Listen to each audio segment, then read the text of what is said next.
Ben, écoutez, je suis quelque peu surprise parce que quand on est un diplomate, on est tenu à la réserve.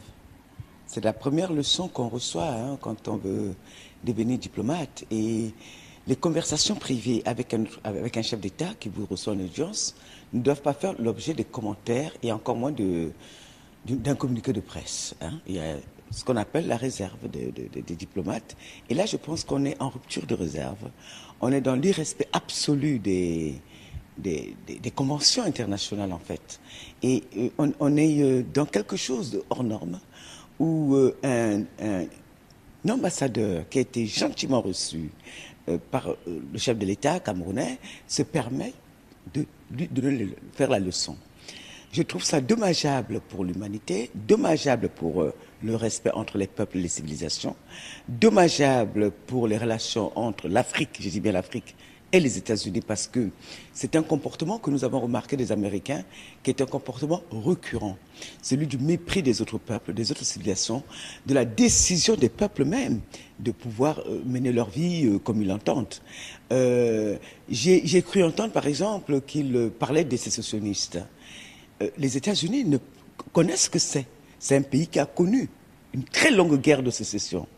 Et ce pays a utilisé tous les moyens pour pouvoir garder son unité nationale et pouvoir créer le grand pays que tout le monde admire aujourd'hui, qu'on appelle les États-Unis. Ce pays ne peut pas dire au Cameroun d'accepter une quelconque sécession. Ce pays ne peut pas nous dire de nous diviser en micro-États. Ce pays ne peut pas féliciter les sécessionnistes. Ce pays ne peut pas protéger les sécessionnistes puisque ce pays connaît la souffrance que peut éprouver un peuple. Combien de morts y a-t-il eu aux États-Unis? C'était des millions de morts. Il nous a parlé de 121 morts. C'est regrettable. Un seul mort, c'est déjà beaucoup. Mais je tiens à rappeler à l'ambassadeur des États-Unis que malgré tout, nous sommes un peuple uni. Nous avons nos différends, mais nous allons les régler. Nous n'avons pas besoin des États-Unis pour savoir comment gérer notre crise. Elle va se gérer. Certains de nos enfants n'ont pas été contents. Nous allons trouver des solutions pour qu'ils restent au sein de la République et qu'ils soient contents. Je trouve inadmissible que ce pays qui vient de porter à sa tête un extrémiste de droite qui s'appelle Trump, qui est un homme sans humanité, qui est un homme qui est en train de mettre en danger la paix mondiale avec sa remise en cause de toutes les conventions internationales, sa remise en cause du traitement des accords sur le nucléaire iranien, qui met en péril la paix mondiale, qui met en péril le vivre ensemble mondial, puisse venir nous faire la leçon. Parce que jusqu'à preuve du contraire, au Cameroun, nous n'avons jamais eu un homme de cette envergure qui menaçait la paix mondiale. Je vais dire que les États-Unis sont toujours en position de donner des leçons. C'est le pays qui fait le plus de guerres dans le monde. C'est le pays qui tue le plus de monde dans le monde. C'est le pays agresseur, qui agresse les autres peuples, les autres civilisations. Que je sache, le Cameroun n'a jamais été agressé personne.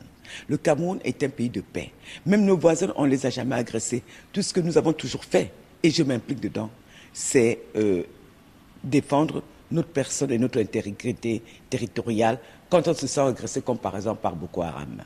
Nous sommes un peuple qui respecte les autres. L'intellectuel que je suis n'a jamais critiqué Donald Trump. J'aurais pu le faire. Pourtant, j'ai respecté la décision des Américains d'avoir un extrémiste de droite, un fasciste, à sa tête. Parce que c'est ça aussi, le vivre ensemble, respecter le désir de l'autre. Par rapport aux élections camerounaises, mais ça ne regarde que les Camerounais. S'ils veulent porter à leur tête Paul Biya, c'est leur choix. On n'a pas à nous dire qu'ils ne doivent pas le faire. Qui est-il? Les Camerounais le feront s'ils le veulent. Ils ne le feront pas s'ils ne le veulent pas. Que je sache, personne n'a obligé les Camerounais à élire Paul Biya depuis 30 ans, plus de 30 ans. C'est leur choix. Ils vont peut-être encore le refaire et on n'a rien à dire. On ne peut pas imposer au peuple le même modèle civilisationnel. Certes, les États-Unis donnent l'impression de changer de président, mais ont-ils changé de politique un jour? Nous avons la même politique agressive qui se poursuit au fil des siècles et des siècles et des siècles. Nous passons de l'esclavage au grand capitalisme sauvage, aux guerres du Vietnam, où des millions de peuples vietnamiens ont été tués. On est passé en Afghanistan, et on est passé en Libye, on est passé, etc., etc. Ils sont partout. Il y a des guerres, ils les génèrent. Je dis bien au peuple camerounais, faisons attention aux leçons que peuvent nous donner les États-Unis. Nous sommes assez mûrs pour nous asseoir autour d'une table et pour pouvoir régler nos problèmes. Nous sommes assez mûrs. Si nous voulons changer de président, on va le faire. On n'a pas besoin des États-Unis. D'accord? On va le faire si on le veut. On n'a pas besoin que quelqu'un nous le dise. Je tiens aussi à attirer l'attention de mes frères sur le fait qu'il ne faut pas qu'ils acceptent que des puissances étrangères les manipulent.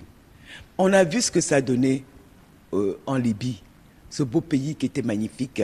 On leur a dit qu'ils avaient un dictateur à leur tête et ils ont cassé la Libye. Le peuple libyen aujourd'hui souffre. Ne l'oublions pas. Ne l'oublions pas. Il était ce qu'il était, Kadhafi.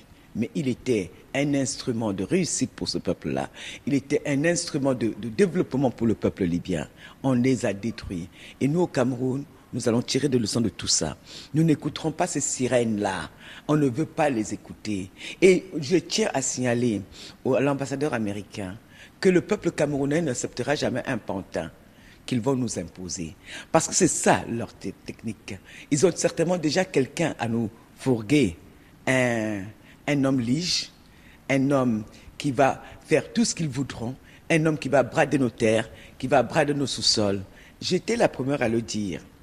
Vous vous souvenez, quand tout le monde applaudissait la présence des militaires américains, j'avais dit non, non, je ne suis pas politique moi.